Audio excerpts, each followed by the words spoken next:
Hello everyone.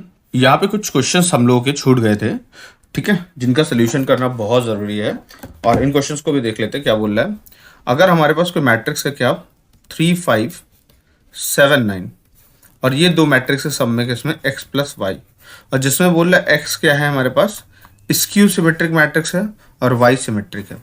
तो अगर हम बात करें तो हम किसी मैट्रिक्स A को दो मैट्रिक्स P प्लस क्यू के फॉर्म में ब्रेक कर सकते हैं, जहाँ पे P क्या होगा हमारे पास सिमेट्रिक होता था जिसको A प्लस ये बोलते थे, ठीक है, और Q को क्या लिखते थे half of A minus A transpose लिखते थे।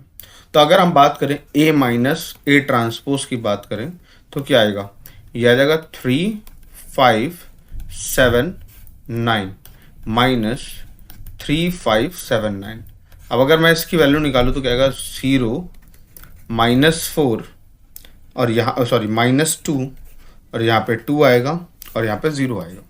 अब मैं इसका डिटरमिनेंट निकालता हूँ half of A minus A transpose का डिटरमिनेंट, ठीक।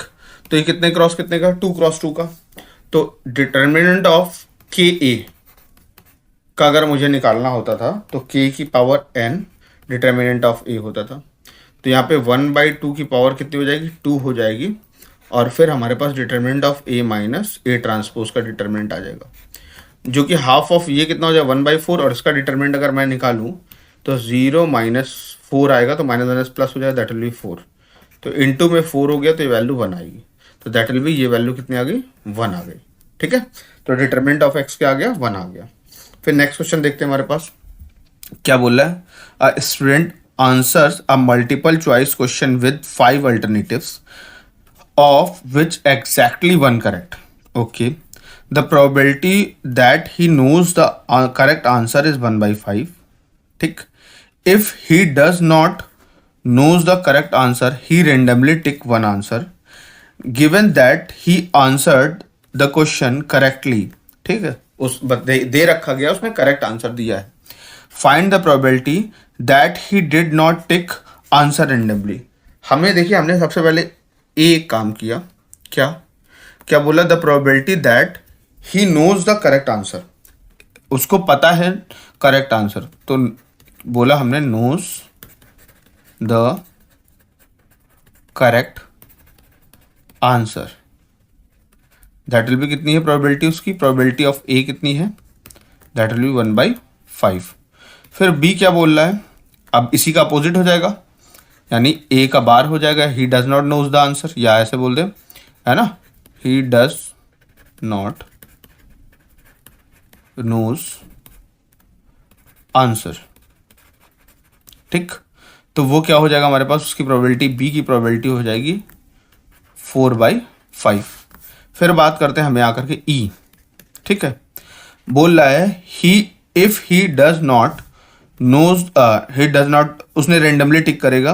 फिर क्या, given that he has answer the correctly, उसने आंसर करेक्टली दिया। तो अगर बात करें तो ई क्या है, आंसर करेक्टली, ठीक है, आंसर करेक्टली के लिए बोल दिया गया हमारे पास ई की बात।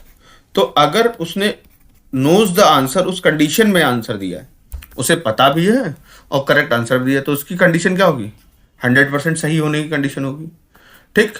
फिर उसके बाद अगर उसने आंसर करेक्टली दिया बस उसे पता नहीं है, तो इस केस में उसकी प्रोबेबिलिटी क्या होगी, तो ऑब्वियस सी बात है उसने क्या किया होगा आकर के, यहाँ पे उसने क्या किया होगा कि रैंडम चूज किया होगा आंसर। तो रैंडम चूज करने के बाद क्या हो जाएगी, 5 में से एक सेलेक्ट किया होगा, दैट विल बी 1/5, ठीक है, 1/5 चांसेस हैं उसके इस आंसर को करेगा। बट अब क्वेश्चन क्या कह रहा है, given that his answer is correctly, find the probability he did not take answer randomly। तो randomly नहीं किया तो उसका मतलब उसको आंसर पता है, तो उसने क्या किया है, हमें ए की प्रोबेबिलिटी चाहिए अंडर कंडीशन ई पे, ठीक है। तो वो क्या होगा, अपॉन में प्रोबेबिलिटी ऑफ ई, और यहाँ पे क्या होगा probability of A intersection probability of E. अब अगर हम देखें तो ये जो probability of A under condition E बचेगा, ये क्या होगा हमारे पास, पहली बात ई की बात निकालेंगे तो प्रोबेबिलिटी ऑफ ई जो होगी वो E under condition A into P A होगी, plus probability of E under condition B into probability of B होगी। और ए इंटरेक्शन इसकी जब वैल्यू निकालेंगे तो ये वैल्यू क्या आएगी भाई, वैल्यू आएगी probability of A into E under condition A. तो प्रोबेबिलिटी ऑफ ए कितनी हो जाएगी हमारे पास, दैट विल बी 1/5। फिर ई अंडर कंडीशन ए हो जाएगी हमारे पास, कितनी हो जाएगी 1 दे रखी गई है। फिर यहाँ पे कितना हो जाएगा 1/5 इंटू 1/5 प्लस यहाँ पे कितनी हो जाएगी हमारे पास आकर के 4/5 प्रोबेबिलिटी ऑफ बी इंटू 1/5। ये वैल्यूज रख दी हमने, तो एलसीएम में कितना आ जाएगा 25 आ गया।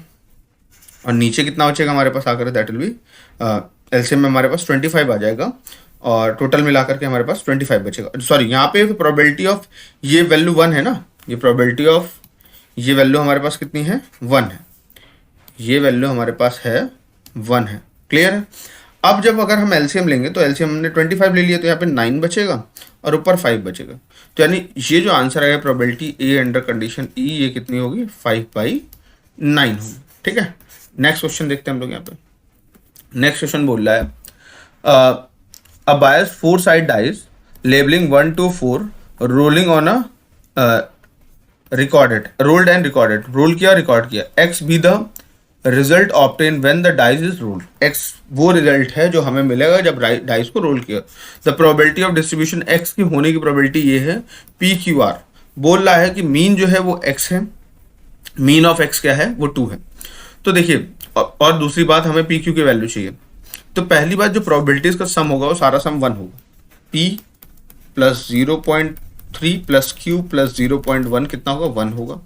तो ये P प्लस Q कितना आ गया, P प्लस Q आ गया हमारे पास आकर के यहाँ पे आ गया 0.6। इसे इक्वेशन 1 बना लिया। ठीक है। फिर क्या हो जाएगा हमारे पास यहाँ पे EX निकालना। ठीक, तो ये क्या हो जाएगा x इंटू PXI, ये ऐसे होता है मीन। तो यानी जब पहली वैल्यू इंटू दिस, तो पहली वैल्यू यानी ये P बचेगा प्लस दूसरी वैल्यू यानी 0.6 बचेगा, फिर तीसरी वैल्यू 3Q, फिर अगली वैल्यू 0.4 बचेगा। ये वैल्यू किसके बराबर है 2 के बराबर है। तो P plus 3Q plus 1, P plus 3Q बराबर कितना आ गया 1 आ गया। अब देखिए दोनों इक्वेशन को हम उठा करके माइनस कर देंगे। ठीक है, ये माइनस हो जाएगा, ये माइनस हो जाएगा, माइनस हो जाएगा, ये 2Q बचेगा, ये 0.4 बचेगा, Q की वैल्यू कितनी आ गई 0.2 आ गई, Q की वैल्यू 0.2 आ गई, P की वैल्यू कितनी आ जाएगी 0.4 आ जाएगी। ठीक है, P की वैल्यू 0.4 आ गई, Q की वैल्यू 0.2 हो गई। ठीक, अब हमें चाहिए probability x is greater than 2 के लिए, यानी probability of 3 plus probability at 4 पे चाहिए। प्रोबेबिलिटी एट 3 पे कितनी हो जाएगी हमारे पास, दैट विल बी, देखिए Q की वैल्यू, दैट Q की वैल्यू के इक्वल यानी 0.2 और 4 पे 0.1 है, टोटल मिला कितनी हो जाएगी 0.3 हो जाएगी। हाँ तो फ्रेंड्स इसका अगला पार्ट देखते हैं क्या बोल रहा है। Ajay plays a game with this 4 side die. In this game he allow the maximum 5 rolls. He scored calculated by adding result of each role.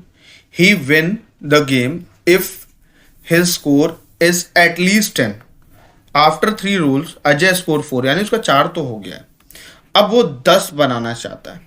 ठीक है, और 10 से ज्यादा हो जाए उससे कोई फर्क नहीं पड़ता, एटलीस्ट तो 10 हो जाए, 11 हो जाए, 12 हो जाए, उससे कोई फर्क नहीं पड़ता। Assuming roll of the die are independent, find the probability Ajay wins the game. Independent बोल दिया है, कोई दिक्कत की बात नहीं, पहले वाले पे डिपेंड नहीं करता है, कुछ नहीं बोला उसने। अब देखिए क्या बोल रहा है आकर के, तो हो सकता है सबसे पहले सबसे छोटे स्टार्ट करते हैं, 1 स्टार्ट करेंगे। तो 1 के बाद अगर कुछ भी आ जाए, मान ले पहले जो चौथा थ्रो है और 5वां थ्रो है उसमें 1 आ गया, फिर चौथे वाले में 1 आ गया, तो 1 आने पे 2 आए, 3 आए, 4 आए अगले वाले में, तब भी वो गेम नहीं जीत रहा है। तो यानी 1 के बारे में हमें बात नहीं करनी है। 2 फेंका उसने, तो 2 थ्रो किया, तो उसके बाद 4 आ जाएगा, फिर उसके बाद तो 6 आ जाएगा, यानी 3 4 10 हो गया, यानी वो गेम जीत सकता है। फिर नेक्स्ट में क्या किया उसने आकर के 3 थ्रो किया, फिर 3 के बाद नेक्स्ट में भी 3 कर दिया, तो 6 हो जाएगा, तो गेम जीत जाएगा।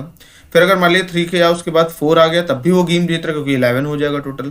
फिर अगली बार उसने 4 किया, 4 पे उसने क्या किया, 4 के बाद सबसे पहला 2 आया, तो फिर 6 हो गया, तब भी वो, यानी 6 और 4 10 हो गया, तब भी वो गेम जीत गया। फिर नेक्स्ट वाले में 4,4 पे भी वो गेम जीत जाएगा और 4,3 पे भी वो गेम जीत जाएगा। तो इन सबकी प्रोबेबिलिटी निकालते हैं। तो देखिए 2,4 यानी 2 पे प्रोबेबिलिटी कितनी है 0.3 है, 4 पे प्रोबेबिलिटी 1 है। 3 पे प्रोबेबिलिटी कितनी है 0.2 है इंटू 0.2 है। 3 पे प्रोबेबिलिटी 0.2 है, 4 पे 0.1 है। 4 पे प्रोबेबिलिटी 0.1 है, 2 पे प्रोबेबिलिटी 0.3 है। और 4 पे प्रोबेबिलिटी कितनी है 0.1 इंटू 0.1 है, और 4,3 पे प्रोबेबिलिटी 0.1 इंटू 0.2 है।